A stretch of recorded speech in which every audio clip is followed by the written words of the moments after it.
Hello everybody, my name is Craig Bennett, and today I'm going to get into a video on cybersecurity. Now, as far as this goes, I want to mention that this is a real attack. And the fact of the matter is I'm going to be blocking out a bunch of information because it's an active email account of mine, one of my active email accounts. And also it does have some information within it. Due to the nature of the site, it's a complete pain for me to go into the code and edit things, so I'm just going to pause it at some point and tell you I'm going to switch over to the bottom part of the email, and then you can read the rest.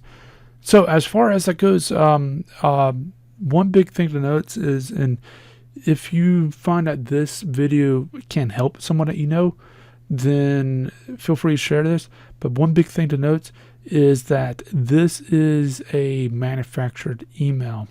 This is something a lot of people don't really recognize because a lot of people think that criminals, they're basically either lazy or whatever it may be. Basically, it's some side gig or whatever it may be. Whereas this is their 9 to 5. And what I mean by this is if you take a look at I don't care what your job is, if you have one, you're looking at that you spend all day doing whatever to make whatever money. Or if you're a business owner, this really more applies to you, that you actually spend all day trying to get your business to make as much money with the least amount of energy legally. Whereas in this case, it's the same way, except for they do it illegally. So with that one in mind, that if they manually write out the emails to every single person, whatever it may be, that's just going to take forever. Most of the people is not going to respond.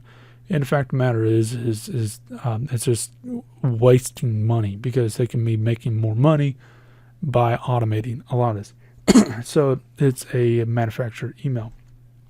Now, one big thing to note is that the email itself, I can tell you that it was probably written by a bot. As far as the person gave it a template, and within the Word document or whatever, they marked it a given area for the bot to change the characters to whatever it said. So in this case, a password from a database. And they basically gave the bot a database of username and passwords and told it to have that. And most of these type of bots, they even set it up where the bot, after every so often, like every 20, 30, 40, 50, 100, whatever emails, whatever they set it as, the bot will actually create new accounts, or it'll create new accounts while it's doing this, so it can just automatically and seamlessly go and switch from one account to another and keep doing that over and over and over. So that's a major thing to note, is a lot of this is automated. They just write the thing once, get the database, feed the database to the bot, and set the settings right and have at it type of situation. So that's a big thing, is a lot of people view these type of attacks as a personal attack. They're against you or whatever it may be, and this is just part of their job. Just think of it as a manufacturer type of deal, but criminal wise. So with that one in mind, as far as the database they grabbed from, I can tell you it's extremely old because I changed the password a long time ago. I don't know when, but it's probably 3, 4, 5 years ago, more, and probably more. And that means that they're grabbing from an old database. Whether they bought it or found it online, that could be up for debate. But they got it from some old database. Now, why would they use a old database? The reason why that you'll use an old database of username and passwords is the simple fact of most people don't change their passwords. They just don't. They set up an account. They just don't change the password after that point. So with that one in mind, that's why you probably should change your password every so often.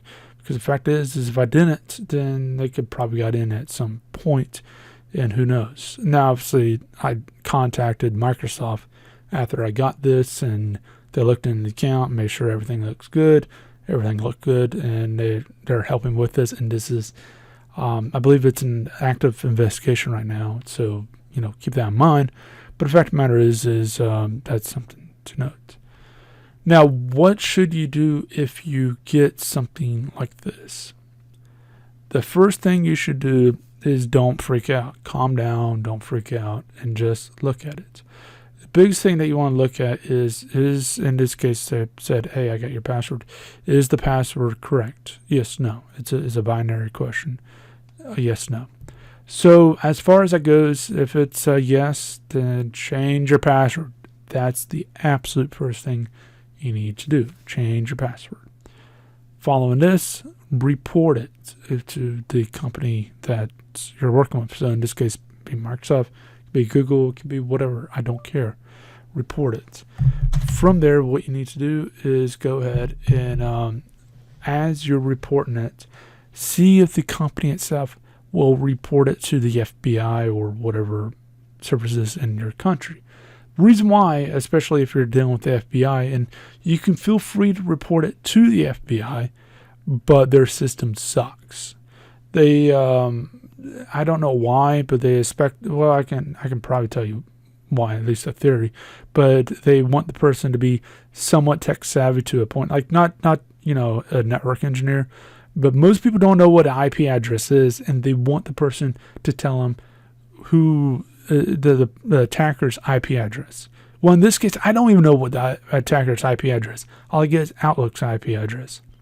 So yeah, and then there's a few other things that they're asked for. That it's like, unless you know, not a huge amount about technology, but just a hair amount. Unless you know that, the fact of the matter is you're screwed, and you're just going to give up on a reporting anyways. So note that their system absolutely sucks. And if anyone from the FBI is watching this, idiot-proof your freaking system to make it easier on individuals, because people are idiots.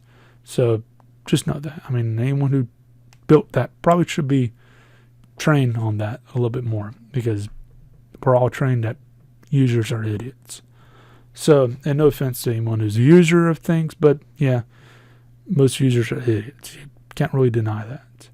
So you have to idiot-proof it. So with that one in mind, the big thing is, especially since people are emotional and whatever, they're going to overlook a lot of things and whatever. But anyways, as far as that goes, this email plays by the numbers. That's why I stopped and want to make a video on this. So getting into it, the big thing is the individual, I can summarize it in a very quick way. Basically, the first part of the email, they want to say, I am legitimate, fear me type of situation. Because they could say, I have nasty pictures of you. I have your password. I have whatever. But without some minute evidence, you're just going to blow them off. Or at least chances are you're going to blow them up. Where in this case, because they grabbed the stuff from an old database, they falsified the story, but they said, I have your password and I got into your system through whatever means. So with that, that's where the first bit. The second part is talking about the damage that they actually have done, collecting information on you or whatever it may be. So this might be, I grabbed pictures of you, or I held all your documents, or whatever. In this case, they said I put some malware on a 18 plus site. Why didn't they say, I'm not going, so for those of you who don't know, if I say the P word, obviously 18 plus site, figured out what I mean. What the fact of the matter is YouTube's going to go nuts and just completely hide the video to oblivion. I already have a hard enough time with that with the rest of my videos, especially with the change of policies and stuff 900 times ago. So the fact of the matter is the same reason why I avoid to use certain words is the reason why that they avoid using this, because otherwise it would just go to spam. So, but why did they mention anything about 18 plus video sites? Well, the fact of the matter is that industry is a multi-trillion-dollar industry.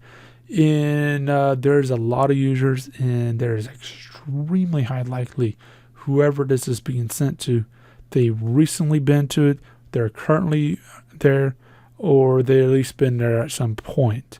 Whereas the same thing, for those of you who don't know, scams in person, by the way, the same thing can apply. Because basically, if I was to scam someone in person, I would use the fact of that you have an extremely high likely of either knowing someone that's related to you wise, or yourself that has some type of heart disease or currently has heart disease.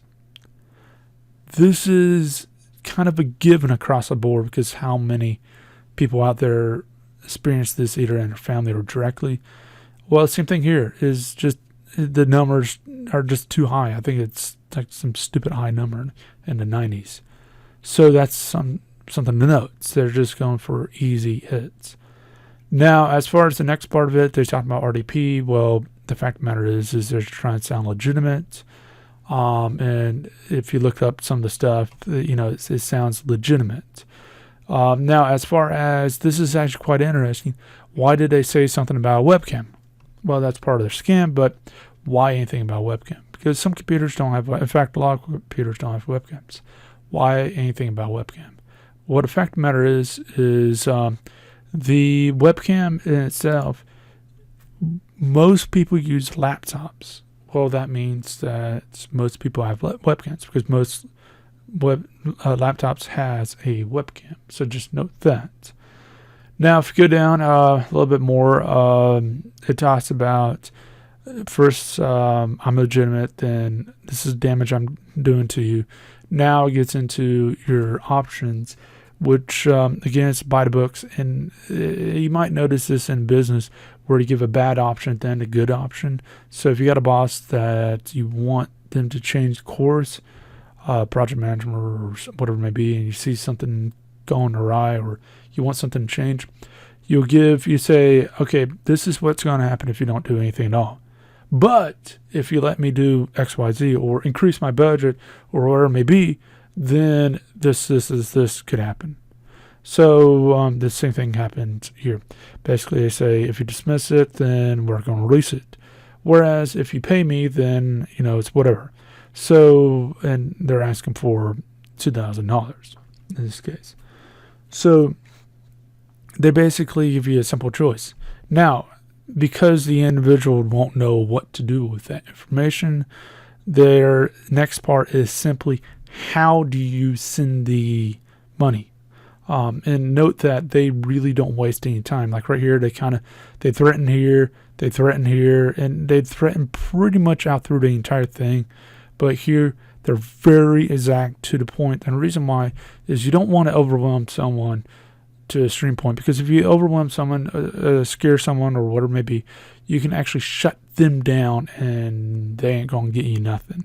So that's not what they want. Now, if we scroll down, we will see that they'll even go out of their way, say, if you report this, it's not going to do nothing, yada, yada. Basically, they're saying that so that their email count does not go down. Because again, that if their email count goes down before the bot creates a new one or they create a new one for the bot, what the fact of the matter is that is wasted time and money because they think their bot's sending out more of these emails, but it's not because the email account is either blocked from whatever company or it's taken down or whatever it may be. That is costing them money at the end of the day. So that's the entire purpose of that. The fact of the matter is it traceable back to them? Probably not. But the fact of the matter is that is the ultimate reason why they're doing that. Now, to legitimize it more, to make the person fear it a lot more, they go off and say, having said that, blah, blah, blah, if you really want proof, reply yeah, then I definitely will send out to 12 of your friends. Well, the fact of the matter is this is kind of where to go awry at some point. This is kind of sad but true. Most adults, because the fact of the matter is if they send it to a kid, then the kid ain't gonna do jack with this. But most adults, they don't have friends, like zero friends at all, outside like work acquaintances. If you look at surveys, most people don't have no friends at all because they don't have time for it. So that kind of goes right itself. And then on top of that, a lot of the other stuff is it's like whatever on that point. But the entire point of this is, if you question it, if you want proof, even more proof beyond that little bit, then I'm going to destroy your life type of situation. So basically, it tells the person to back off and do what I say, or there's going to be problems. Now, with that one in mind, let's just say that they had a legitimate password, where it may be. Do not ever pay them, because the fact is one, okay, let's just say, yeah, they did this and whatever, and they leaked it out. Who say that they wouldn't have done it anyways? It's got a money plus for kicks and giggles, leaked it out. Crap happens. Two, who gives a damn? You watch porn, guess what? 90 freaking 3 or 5% of the world watches porn. Who gives a damn? Third, the fact is if it's really a capture of webcam and whatever, you can say, well, the fact is there is no information within the thing that actually leads to you, and they might have got into the webcam, and they could have easily just brought up their own page and edited the photo to make it look like you're looking at something. And the fact of the matter is that's it. Because unless you are showing every little of your bits, it's just the top part. So think about it. So the fact of the matter is no matter what, it's just stupid. The entire scam is stupid, and it's just fear-mongering someone into paying them some stupid amount just because. Now, as far as that goes, again, your best thing to do if you do run across something like this is send it to the company that oversees the messaging system. In this case, Microsoft, could be Google, whatever. And again, ask them to have the report it to the authorities for you. You can mention that you try to do it and their system's very difficult for you to understand.